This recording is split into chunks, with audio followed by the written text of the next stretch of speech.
C'est dur de se décider quand la route m'est inconnue.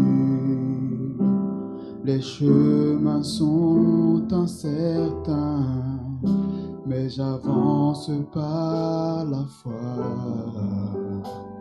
Car tu m'as fait une promesse, celle d'être à mes côtés, de me conduire, me guider.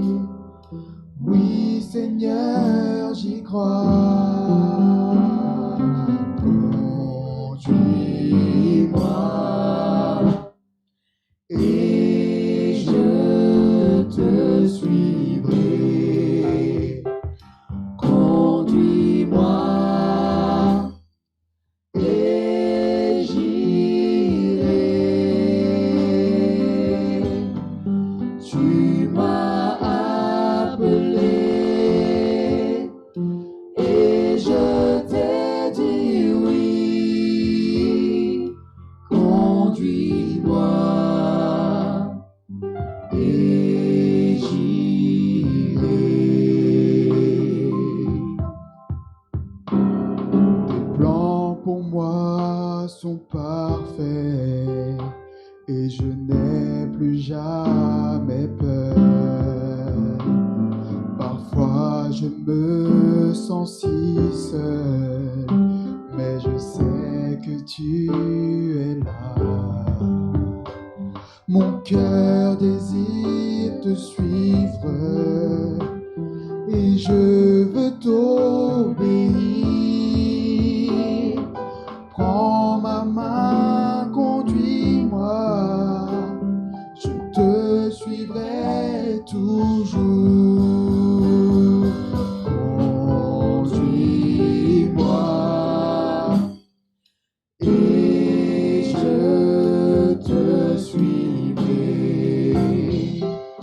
Conduis-moi et j'irai. Tu m'as appelé et je t'ai dit oui. Conduis-moi et j'irai. Conduis-moi et je te suivrai. Conduis-moi et j'irai. Tu m'as appelé et je t'ai dit oui. Conduis-moi et j'irai. Tu m'as appelé. Tu m'as appelé et je t'ai dit oui.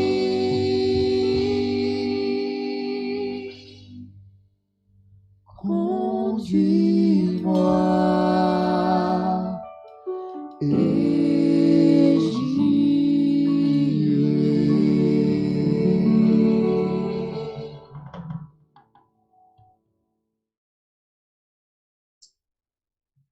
Amen. Que le nom du Seigneur soit loué. Alors, on passe au moment des enfants. J'invite à tous les parents qu'ils appellent leurs enfants pour les mettre devant l'écran, devant le caméra. Et j'appelle Michaela, qui est la responsable pour nous raconter l'histoire pour les enfants de ce matin. Bonjour Michaela. Bonjour tout le monde. Oh là là. Pardon, ma caméra n'était pas dans le bon sens. Bonjour tout le monde. Bonjour. J'espère que vous allez tous très bien. Et aujourd'hui, je vais vous raconter une histoire dont le titre est « L'homme qui vivait dans l'abondance ». Donc, je vais poser une petite question aux enfants, mais ils vont répondre à la maison. On s'approche d'une période particulière, n'est-ce pas les enfants? Alors, oui, c'est ça. C'est une époque où on attend des choses. Qu'est-ce qu'on attend particulièrement? Oui. Voilà, c'est ça. Alors, c'est une époque où on attend des cadeaux et on a tendance aussi à faire des petites listes, n'est-ce pas, de tout ce qu'on souhaiterait recevoir. Et donc, l'histoire que je vais raconter aujourd'hui se déroule dans l'Ohio aux États-Unis. Et c'est une famille qui, un soir, est à table. C'est une famille qui n'est ni riche ni pauvre, hein, une famille normale, et qui, un soir, est à table et on toque à la porte. Donc, ils sont en train de manger. Donc, le père se lève et va ouvrir la porte. Et à la porte se trouve un vieil homme en loques. C'est-à-dire que ses habits sont déchirés, il est très pauvrement vêtu et on voit tout de suite que c'est quelqu'un qui a besoin d'assistance. Et dans ses bras, il tient un panier de légumes et il demande au père de famille s'il souhaite acheter des légumes. Évidemment, dans cette position, on voit quelqu'un qui visiblement a besoin d'aide. Le père s'empresse d'acheter les légumes et puis pour se débarrasser vite fait de ce monsieur et retourner à table. Donc, il achète le panier légumes. Et semaine après semaine, le vieil homme revient et leur propose toujours des légumes à acheter qu'ils achètent. Et la famille se lie d'amitié avec ce monsieur parce qu'en réalité, ce monsieur est très sympathique et il a toujours des bonnes choses à raconter. Et il découvre aussi que c'est un monsieur qui est presque aveugle parce qu'il souffre de cataracte et il ne voit plus très très bien. Et donc un jour qu'il était venu encore leur livrer des légumes, il leur dit j'ai vraiment été chanceux hier. J'ai trouvé à ma porte un panier qui était rempli de vêtements qu'on m'offrait. La famille, sachant que ce monsieur est dans le besoin, se réjouit et ils disent waouh, c'est merveilleux que tu aies reçu ce don. Et là, le vieil homme ajoute une chose étonnante. Il dit ce qui est encore plus merveilleux, c'est que j'ai trouvé une famille qui en avait besoin. Vous imaginez donc la surprise de cette famille. Et c'est ainsi qu'on peut appeler ce vieil homme l'homme qui vivait dans l'abondance. Parce qu'il avait trouvé d'autres personnes qui avaient encore plus besoin de lui, besoin de choses que lui, et il ne regardait pas à ce dont il avait besoin. Et tout cela me rappelle un verset de la Bible qui nous dit qu'il y a plus de bonheur à donner qu'à recevoir. Et je crois que ce monsieur avait vraiment fait sien ce verset. Et dans cette période où on va vraiment s'attendre à beaucoup recevoir, ayons plus de joie à donner, pensons à ceux qui n'ont pas. Voilà, bonne semaine. Amen. Gloire à Dieu. Merci beaucoup, Michael, pour nous rappeler de cette chose véritablement très, très, très importante, principalement dans cette époque de l'année, n'est-ce pas?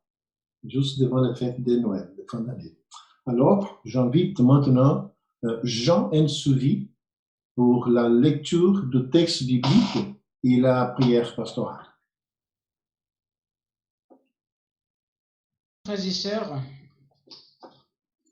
notre texte biblique se trouve dans le livre de Galates, Galates chapitre 5, verset 13. Galates chapitre 5, verset 13. Frères, vous avez été appelés à la liberté. Seulement ne faites pas de cette liberté un prétexte de vivre selon la chair, mais rendez-vous par la charité serviteurs les uns des autres.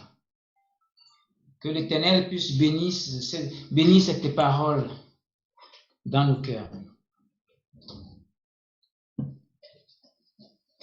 On va passer à la prière pastorale. Je vous invite, pour ceux qui le peuvent, à s'incliner pour la prière pastorale.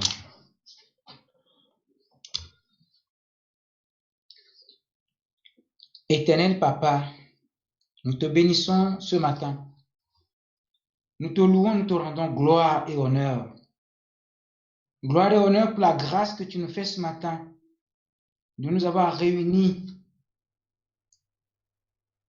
au pied de toi, Papa, pour que nous puissions te rendre gloire et honneur pour cette semaine. Comment tu as veillé sur nous, comment tu nous as gardés dans nos allées et retours. Merci, Papa, parce que tu es merveilleux. Saint, Saint, Saint est ton nom. Tu es le Dieu merveilleux. Tu es le Dieu tout-puissant, rempli de bonté. Tu es fidèle et ta gloire dépasse toutes les gloires.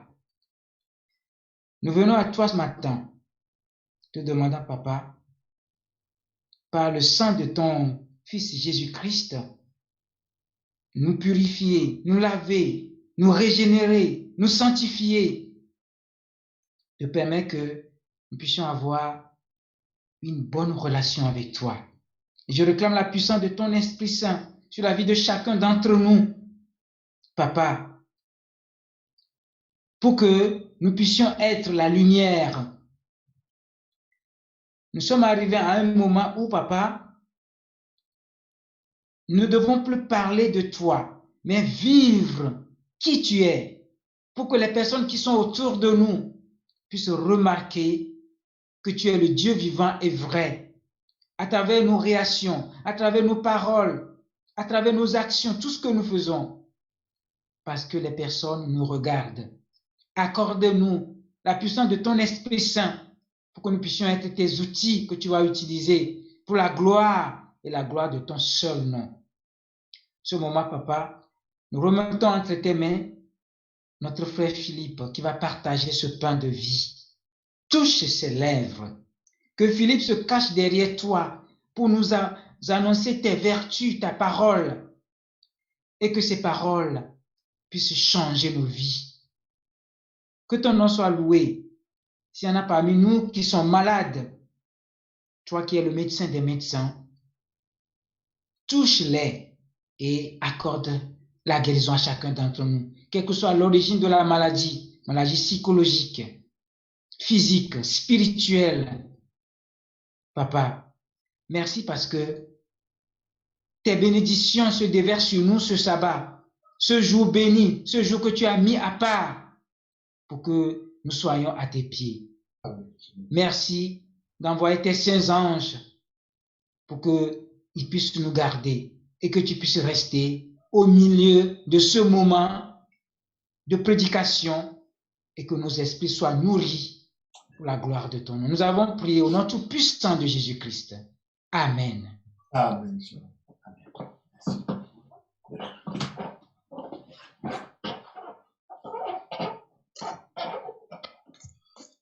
Merci beaucoup, Jean. Dans ces moments sublimes, ces moments de partage de la parole de Dieu, d'adoration, nous appelons notre ancien d'église d'Épinay Saint-Denis, Philippe et Pastaro, afin qu'ils puissent nous partager le pain de vie ce matin. Bonjour Philippe. Bonjour. Vous allez bien? Oui, très bien, par la grâce de Dieu, Philippe. Amen. Écoutez, moi, je suis ravi, hein, je suis ravi parce que le privilège qui m'est donné de parler justement au nom de celui qui nous prête vie chaque jour. Amen. Amen. Et je veux rester persuadé que ce qu'il aura à nous dire ce matin va nous fortifier, va nous sanctifier et cela va nous faire du bien, tout simplement. À la gloire de Dieu. En ce moment j'allais dire de doute, où ceux qui nous gouvernent ont eu un souci de savoir ce qui était essentiel ou pas. Mais au nom de celui qui nous prête vie, j'aimerais vous dire que ce que j'ai à vous dire ce matin est essentiel pour notre vie chrétienne.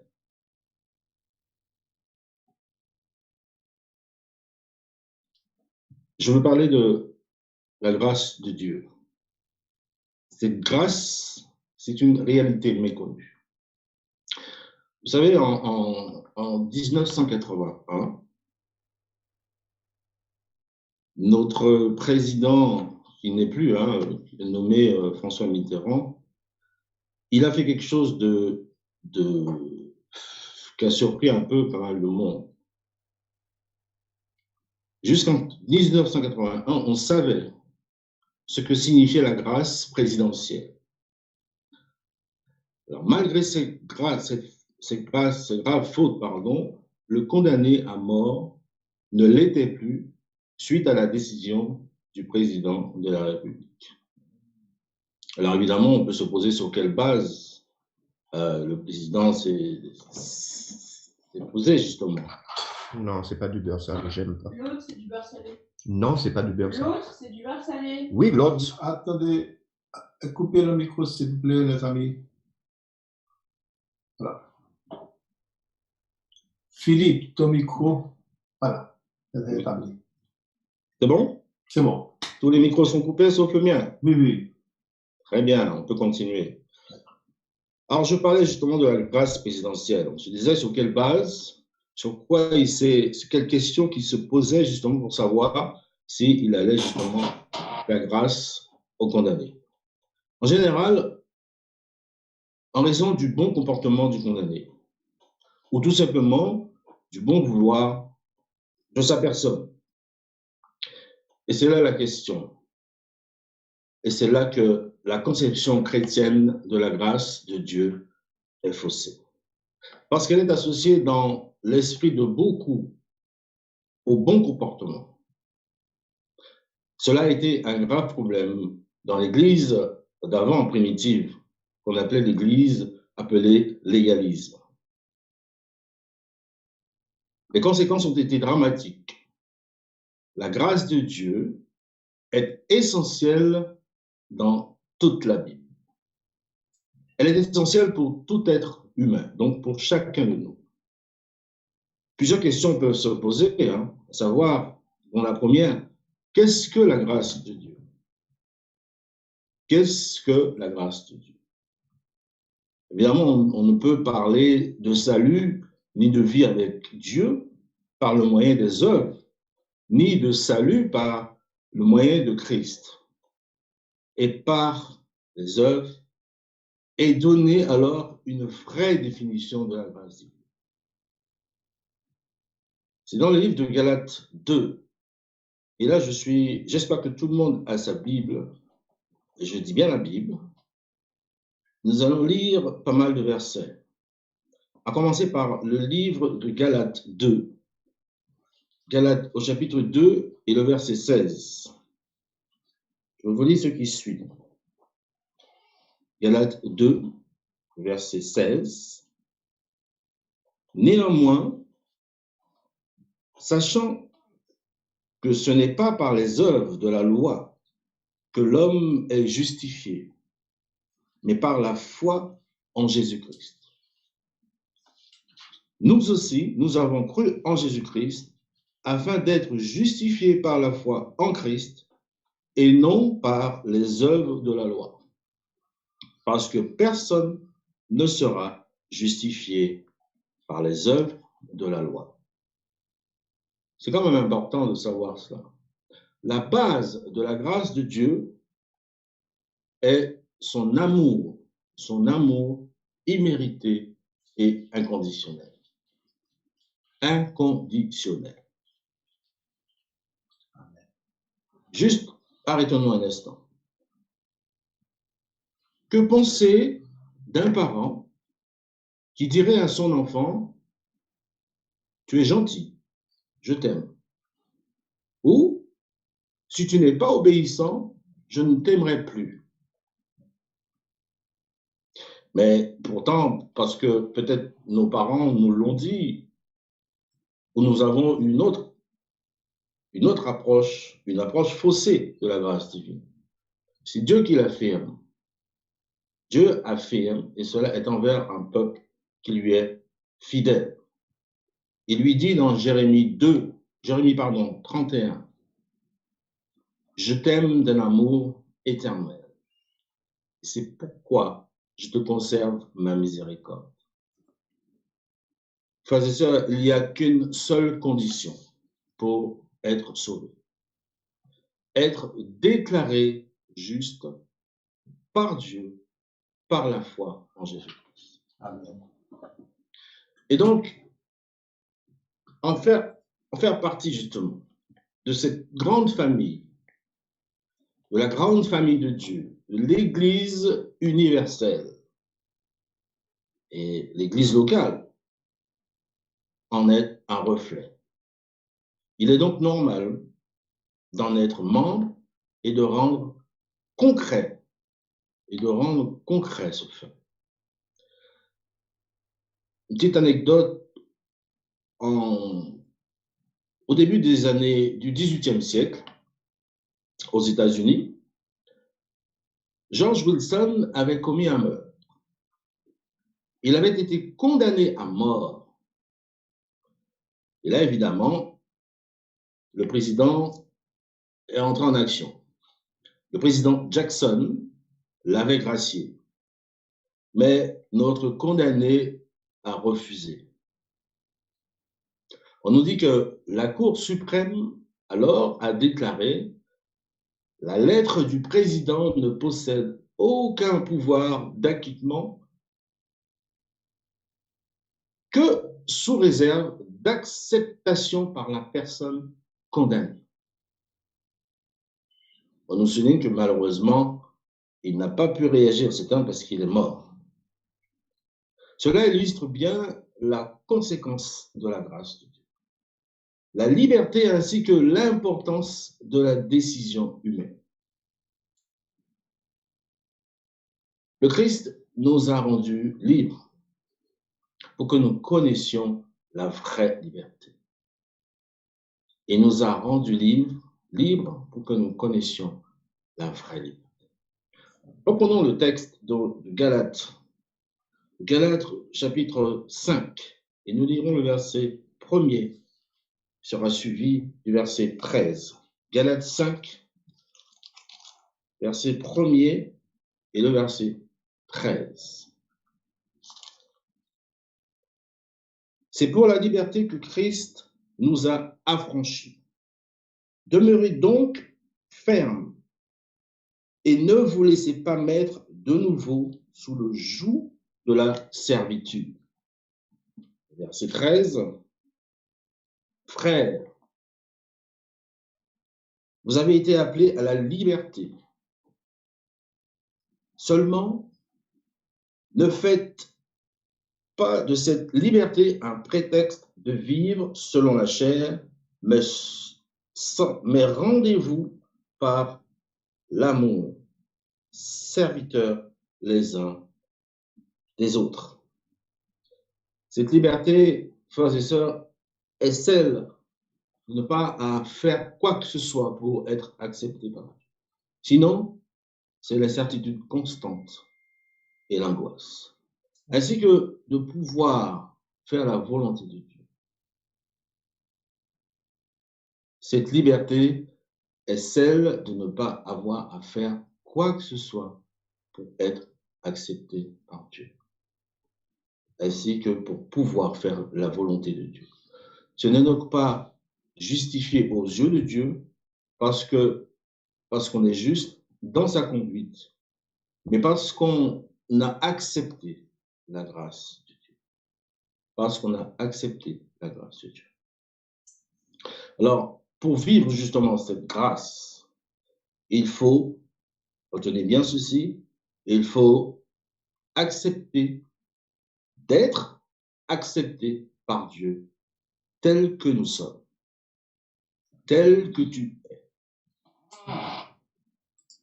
C'est Tite 3, verset 7 qui dit « Déclaré juste par sa grâce, nous devenons des héritiers de la vie éternelle. » Nous sommes sauvés par grâce. J'allais dire, un point c'est tout. Dieu fait grâce aux pécheurs. Et une question se pose, mais à quel risque? Le message de la grâce est dangereux. Beaucoup de questions se posent par rapport à ça. Tout d'abord, pourquoi? Pourquoi le message de la grâce est dangereux? Parce qu'on peut facilement mal le comprendre. Parce qu'on peut facilement mal le comprendre. Comment, justement, mal comprendre ce message de la grâce? En abusant de la grâce, en avançant l'idée que puisqu'on est pardonné par Dieu et qu'on sera encore et toujours pardonné, on peut pécher. Mener une vie caractérisée par la médiocrité. Et à cause de ces risques-là, alors on insiste sur les œuvres plus que sur la grâce. On insiste sur les œuvres plus que sur la grâce. Et à cause des abus, on parle moins de la liberté en Christ et du comportement à avoir. En affirmant que l'on est sauvé, même si l'on fait des œuvres de péché, après s'être tourné vers Dieu par la foi, c'est semble-t-il conforter les personnes dans leurs insouciances. Paul nous a cité dans ses écrits, dans Romains 6, versets 1er et 15. Alors nous pouvons demeurer dans le péché afin que la grâce abonde. Alors nous pouvons demeurer dans le péché alors que la grâce abonde. Nous pouvons encore pécher puisque nous sommes non sous la loi, mais sous la grâce. Voilà un sacré risque. Et pourtant, il n'y a pas d'autre de solution que d'annoncer la grâce seule comme source de salut. la grâce seule comme source de salut. Là encore, on peut se poser une autre question, à savoir, pourquoi n'y a-t-il pas d'autre solution que la grâce divine? Parce que c'est le seul message. Parce que c'est le seul message de toute la Bible. Dès la Genèse. Dès la Genèse. Prenons le texte de Deutéronome qui a été annoncé aux enfants d'Israël. Deutéronome 7, versets 7 à 8. Deutéronome 7, versets 7 à 8.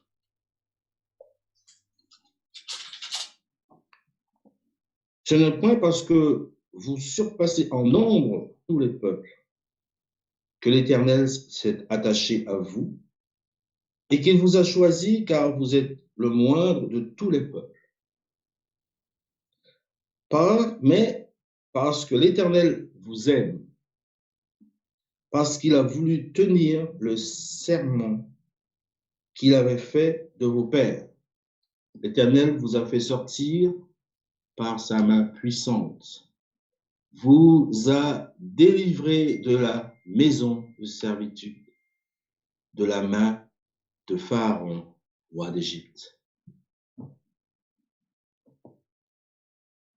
Parce que c'est le seul moyen de découvrir la vraie liberté, à laquelle tous nous aspirons.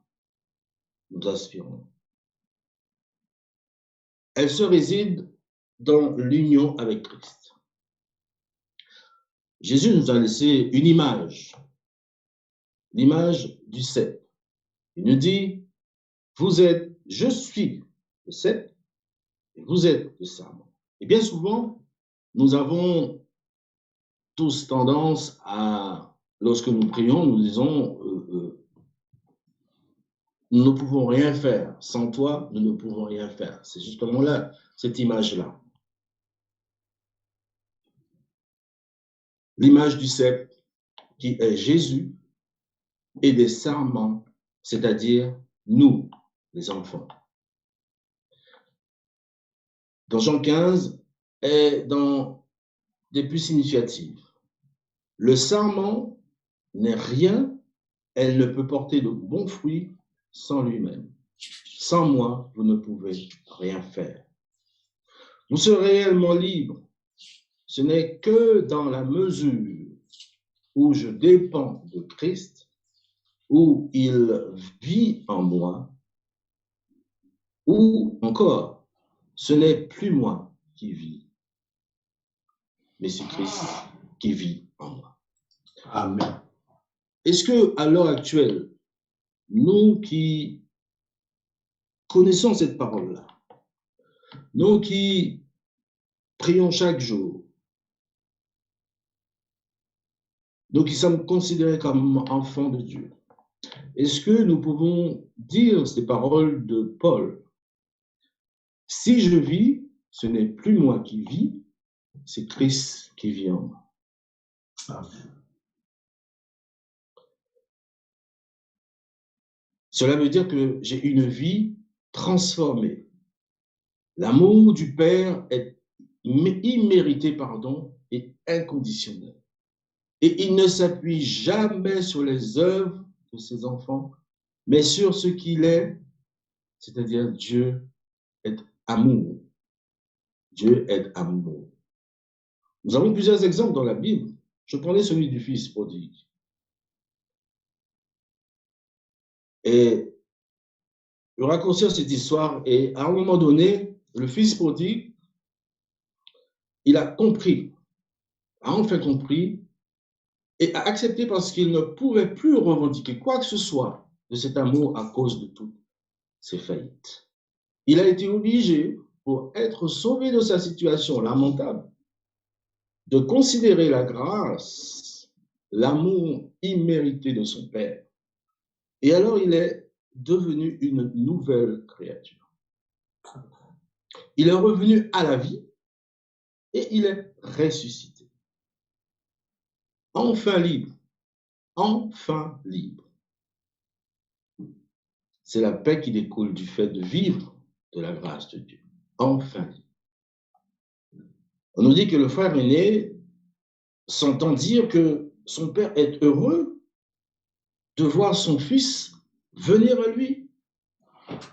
Lui qui vient sans œuvre valable, mais dans une repentance profonde, avec le simple désir de vivre l'amour gratuit de son père. Amen. Les sentiments d'amertume, la colère et l'écœurement qui caractérisent comme ce fils aîné, le chrétien légaliste, qui vit pour mériter devant Dieu et qui pousse les autres à agir de la même manière. Je pense de plus en plus que si l'on se sent amer, aigri, lassé, également c'est lié à une mauvaise compréhension de la grâce divine, où on a l'oubli de ce qu'elle signifie et de ce qu'elle implique. On nous dit, ce père sortit et pria d'entrer. Ce fils aîné était en définitive en dehors de la communion avec son père parce qu'en dehors de la grâce, parce qu'il se trouvait en dehors de la grâce. Paul écrit, vous êtes séparés de Christ, vous tous qui cherchez la justification dans la loi, vous êtes déchus de la grâce. Galates 5, verset 4. Une autre question se pose encore. Quel but? Le but de Dieu. Lequel? Il nous dit, vous avez été appelés à la liberté dans l'union avec le Christ. Ça, c'est le but de Dieu seulement. On nous dit aussi seulement, ne faites pas de cette liberté un prétexte pour vous laisser aller aux tendances de votre nature pécheresse. Ne tombez pas sous l'esclavage de vous-même, ne vous trompez pas sur cette liberté de faire n'importe quoi. En tout cas, de retomber dans ce qui vous rendait esclave. Tite 2. Prenons le livre de Tite 2. Tite, chapitre 2, les versets 11 à 14. Ce sont des versets un peu longs, mais il est important pour chacun de nous de le lire et de les comprendre. Tite, chapitre 2, versets 11 à 14. C'est par la grâce de Dieu, source de salut pour tous les hommes, a été manifestée. Elle nous enseigne à renoncer à l'impiété et aux convoitises mondaines et à vivre dans le siècle présent selon la sagesse, la justice et la piété. En attendant la bienheureuse espérance et la manifestation de la gloire de notre Dieu et Sauveur Jésus-Christ. Il s'est donné lui-même. Il s'est donné lui-même pour nous, afin de nous racheter de notre iniquité et de se faire un peuple qui lui appartient, purifié pour lui et zélé pour les bonnes œuvres. Zélé pour les bonnes œuvres. Parce que la grâce de Dieu est liée à l'œuvre de la croix. Autant le salut de la sanctification, la grâce de Dieu est liée aux œuvres de la croix, autant le salut de la sanctification. C'est-à-dire le désir de vivre selon Dieu. Tout cela dépend de la grâce divine. Il a tout fait pour cela. À nous de l'accepter, de la faire nôtre, de mettre en avant cette force et de vivre avec sagesse et discernement, parce qu'il y a plusieurs réalités vraies dans la vie, mais certaines conduisent à l'échec. Jean 3, verset 32 nous dit, « Vous connaîtrez la vérité, dit Jésus, et la vérité vous affranchira. »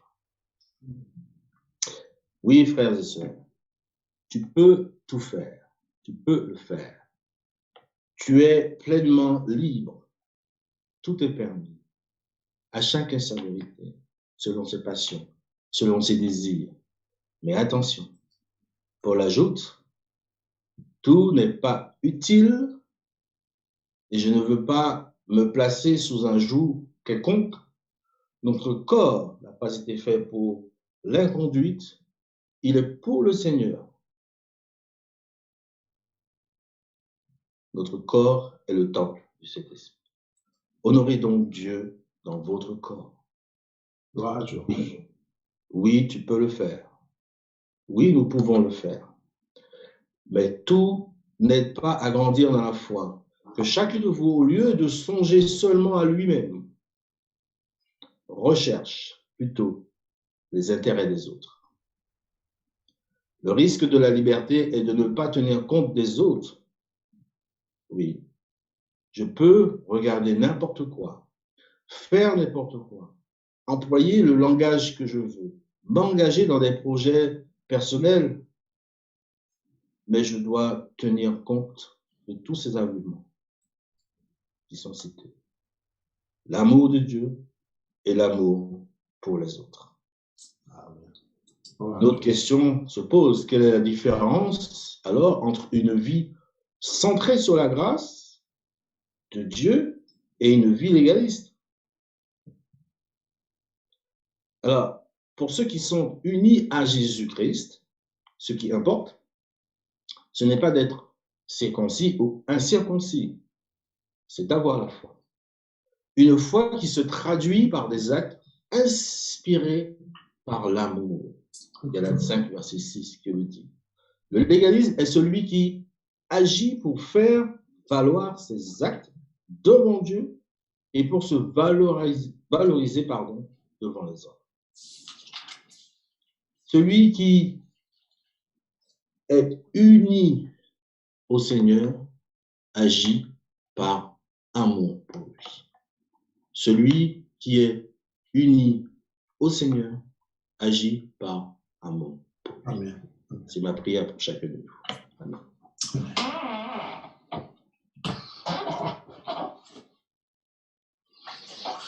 Alors, Seigneur, sois loué. Maintenant, on passe à la prière finale avec Philippe. Et après la prière finale, la bénédiction. Notre Dieu, notre Père, comme tu le dis dans ta parole, nous devons penser aux autres et non à soi-même. Que ces paroles puissent nous enrichir, nous fassent grandir dans cette course chrétienne que tu mènes, que tu puisses nous accompagner dans tout ce que nous aurons à faire ou à dire, Seigneur, mais que tout soit fait selon ta volonté.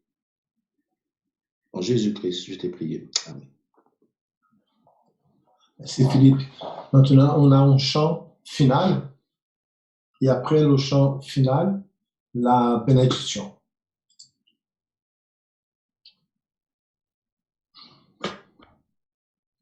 Tournerons de Canaan qu'enverrons-nous. Numéro 392 des l'hymne les louanges.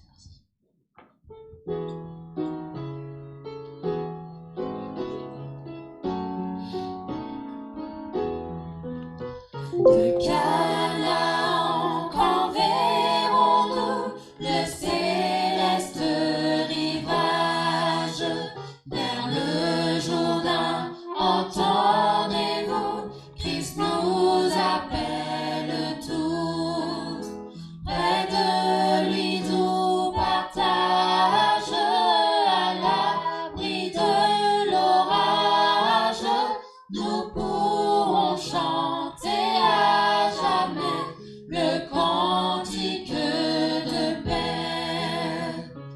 Oh, quel parfait bonheur, quel bonheur, quel bonheur. Oh, quel parfait bonheur, après tant de labeur, pour toujours réunir l'Église dans sa patrie, entonnera Alléluia, gloire à toi Jéhovah.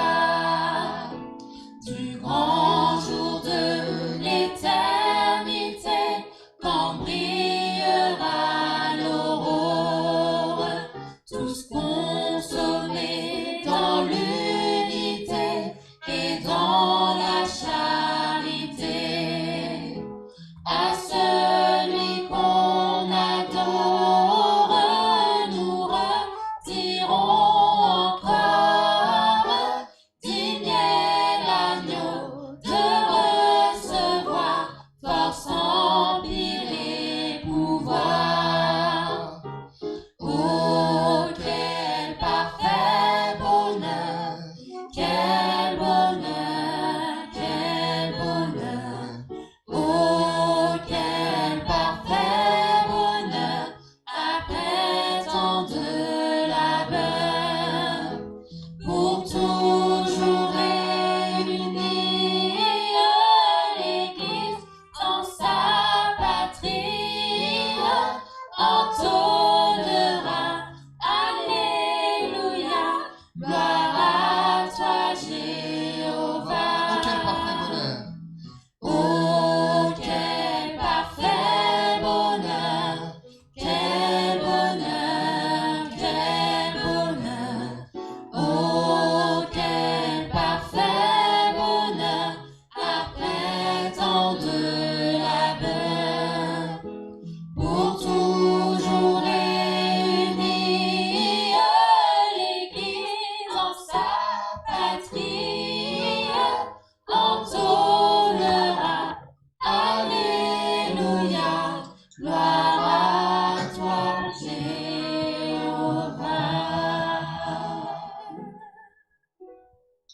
Amen. Amen. Que le Seigneur soit loué. Alors, maintenant, nous passons à la fin, la clôture de notre service d'écoute ce matin et nous vous remercions infiniment pour votre présence. Que le Seigneur puisse nous bénir. Alors, pour la bénédiction finale, que le Seigneur te bénisse et que le Seigneur te garde. Que le Seigneur fasse briller sa face sur toi et qu'il ait pitié de toi. Que le Seigneur tourne son visage sur toi et qu'il t'accorde sa paix. Amen. Soyez donc bénis au nom du Seigneur. Amen. Je vous laisse quelques instants pour que vous puissiez saluer les uns les autres.